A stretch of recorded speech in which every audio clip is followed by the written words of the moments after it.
بسم اللہ الرحمن الرحیم۔ حضرت صہیب رضی اللہ تعالیٰ عنہ بیان کرتے ہیں کہ رسول اللہ صلی اللہ علیہ وآلہ وسلم نے فرمایا کہ پہلے زمانے میں ایک بادشاہ تھا اور اس بادشاہ کا ایک جادوگر تھا۔ جب جادوگر بوڑھا ہوا تو اس نے بادشاہ سے کہا کہ میں اب بوڑھا ہو گیا ہوں اور میری موت کا وقت قریب آ رہا ہے، مجھے کوئی بچہ سونپ دو، میں اس کو جادو سکھا دوں۔ چنانچہ ایک ذہین لڑکے کو وہ تعلیم دینے لگا۔ لڑکا اس کے ہاں جاتا تو رستے میں ایک راہب کا گھر پڑتا تھا جہاں وہ عبادت میں اور وعظ و نصیحت میں مشغول ہوتا۔ یہ لڑکا بھی وہاں کھڑا ہو جاتا اور اس کے عبادت کے طریقے کو دیکھتا اور وعظ سنتا۔ آتے جاتے یہاں رک جایا کرتا تھا۔ جادوگر بھی مارتا اور باپ بھی، کیونکہ یہ جادوگر کے پاس بھی دیر سے پہنچتا اور گھر بھی دیر سے پہنچتا تھا۔ تو ایک دن بچے نے راہب کے سامنے یہ شکایت پیش کی۔ راہب نے کہا، جب جادوگر تم سے پوچھے کہ کیوں دیر ہو گئی تو کہنا گھر والوں نے روک لیا تھا، اور اگر گھر والے پوچھیں کہنا جادوگر نے روک لیا تھا۔ یوں ہی ایک زمانہ گزر گیا کہ ایک طرف تو وہ جادو سیکھتا تھا اور دوسری طرف اللہ تعالیٰ کے دین کو سیکھتا تھا۔ ایک دن یہ لڑکا دیکھتا ہے کہ رستے میں ایک زبردست ہیبت ناک سانپ پڑا ہوا ہے، لوگوں کی آمد و رفت بند کر رکھی ہے، لوگ ادھر ادھر پریشان کھڑے ہیں۔ اس نے اپنے دل میں سوچا کہ آج موقع ہے میں امتحان لوں، راہب کا دین اللہ کو پسند ہے یا جادوگر کا۔ اس نے ایک پتھر اٹھا کر اور یہ کہہ کر اس پر پھینکا، اے اللہ، اگر تیرے نزدیک راہب کا دین جادوگر کی تعلیم سے زیادہ اچھا ہے تو اس جانور کو اس پتھر سے ہلاک کر دے تاکہ لوگوں کو اس سے نجات مل جائے۔ پتھر لگتے ہی وہ جانور ہلاک ہو گیا اور لوگوں کا آنا جانا شروع ہو گیا۔ اور پھر لڑکے نے جا کر راہب کو خبر دی۔ اس نے کہا کہ پیارے بچے، آج کے دن تو مجھ سے افضل ہو گیا ہے، اب اللہ کی طرف سے تیری آزمائش ہوگی، اور اگر ایسا ہوا تو لوگوں کو میری خبر نہ دینا۔ اب اس بچے کے پاس حاجت مند لوگوں کا تانتا لگ گیا۔ اس کی دعا سے مادرزاد اندھے، کوڑی اور ہر قسم کے بیمار اچھے ہونے لگے۔ بادشاہ کے ایک نابینا وزیر کے کان میں یہ بات پڑی تو وہ بڑے تحفے تحائف لے کر حاضر ہوا اور کہنے لگا کہ مجھے شفا دے دے تو میں یہ سب کچھ تمہیں دے دوں گا۔ اس لڑکے نے کہا کہ شفا میرے ہاتھ میں نہیں، میں تو کسی کو شفا نہیں دے سکتا، شفا دینے والا اللہ وحدہ لا شریک ہے، اگر تم اس پر ایمان لانے کا وعدہ کرے میں تمہارے لیے دعا کروں گا۔ اس وزیر نے اقرار کیا۔ بچے نے اس کے لیے دعا کی تو اللہ تعالیٰ نے اسے شفا دے دی۔ وہ بادشاہ کے دربار میں آیا اور جس طرح اندھا ہونے سے پہلے کام کرتا تھا اسی طرح کام کرنے لگا۔ اس کی آنکھیں بالکل روشن ہو گئیں۔ بادشاہ نے حیران ہو کر پوچھا کہ تجھے آنکھیں کس نے دی؟ اس نے کہا میرے رب نے۔ بادشاہ نے کہا ہاں، یعنی میں نے دی ہیں؟ وزیر نے کہا نہیں، میرا اور تیرا رب صرف اللہ ہے۔ اب بادشاہ نے اس کی مار پیٹ شروع کر دی اور طرح طرح کی تکلیفیں دیں اور پوچھنے لگا تجھے یہ تعلیم کس نے دی ہے؟ آخر اس نے بتا دیا کہ میں نے اس بچے کے ہاتھ پر اسلام قبول کیا ہے۔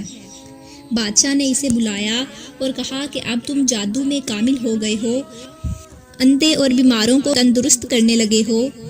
اس لڑکے نے کہا غلط ہے، میں کسی کو شفا نہیں دے سکتا ہوں، نہ جادوگر ہوں، شفا اللہ کے ہاتھ میں ہے۔ وہ کہنے لگا اللہ تو میں ہی ہوں۔ اس لڑکے نے کہا ہرگز نہیں۔ بادشاہ نے کہا پھر تو میرے سوا کسی اور کو رب مانتا ہے؟ تو اس بچے نے کہا کہ میرا اور تیرا رب اللہ ہے۔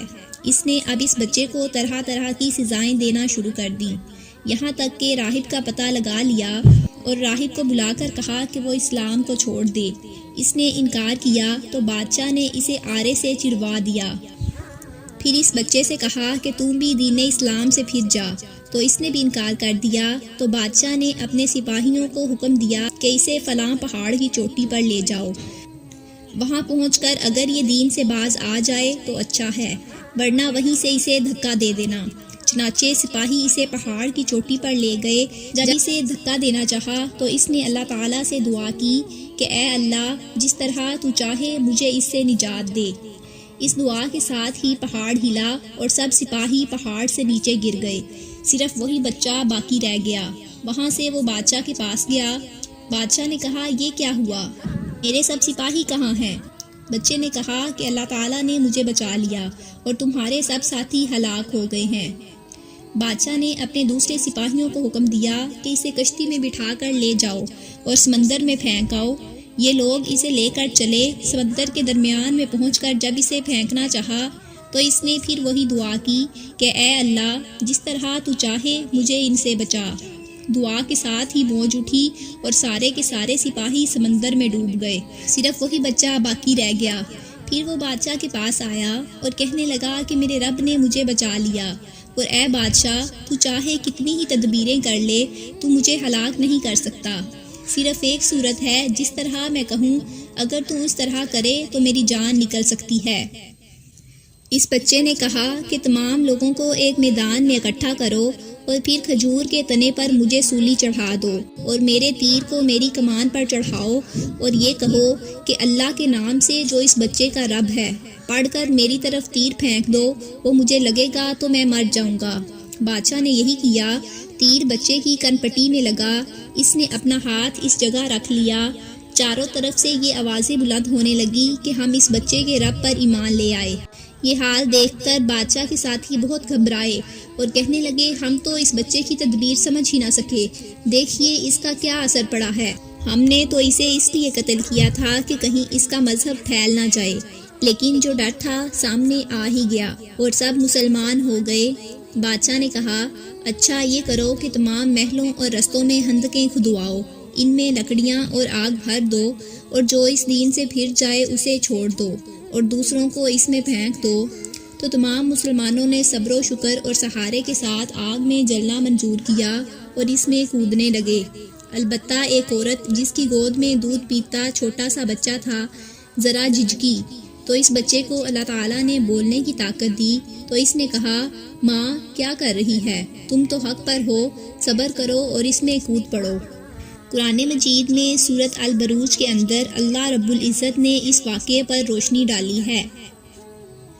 علامہ ابی مالکی اس حدیث کی شرح میں لکھتے ہیں کہ اس حدیث میں مذکور ہے کہ راہب نے لڑکے سے کہا، جب تم کو جادوگر سے خوف ہو تو کہنا مجھے گھر والوں نے روک لیا تھا، اور جب گھر والوں سے خوف ہو تو کہنا مجھے جادوگر نے روک لیا تھا۔ اس پر یہ سوال ہوتا ہے کہ راہب نے اس کو جھوٹ کی تلقین کی۔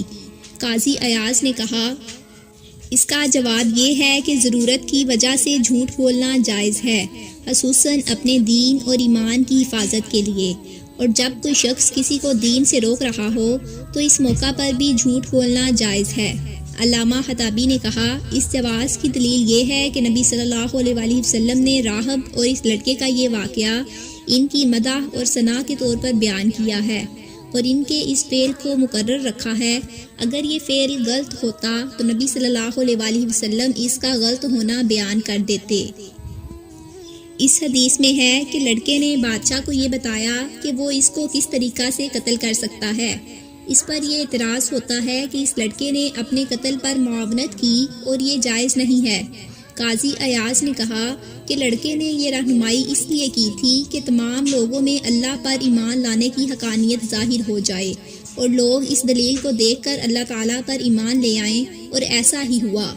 علامہ خطابی نے اس کے جواب میں کہا، وہ لڑکا نابالغ تھا، یا اس نے اس وجہ سے رہنمائی کی کہ اس کو یقین تھا کہ وہ قتل کر دیا جائے گا۔ اس حدیث میں مصائب پر اولیاء اللہ کا صبر کا بیان ہے، اور یہ کہ دین کی تبلیغ میں اللہ تعالیٰ کے نیک بندوں پر مصائب آتے رہتے ہیں، اور یہ کہ خطرہ کے وقت بھی اپنے دین کا اظہار کرنا چاہیے اور اللہ تعالیٰ کی طرف رجوع اور اس سے دعا کرنی چاہیے۔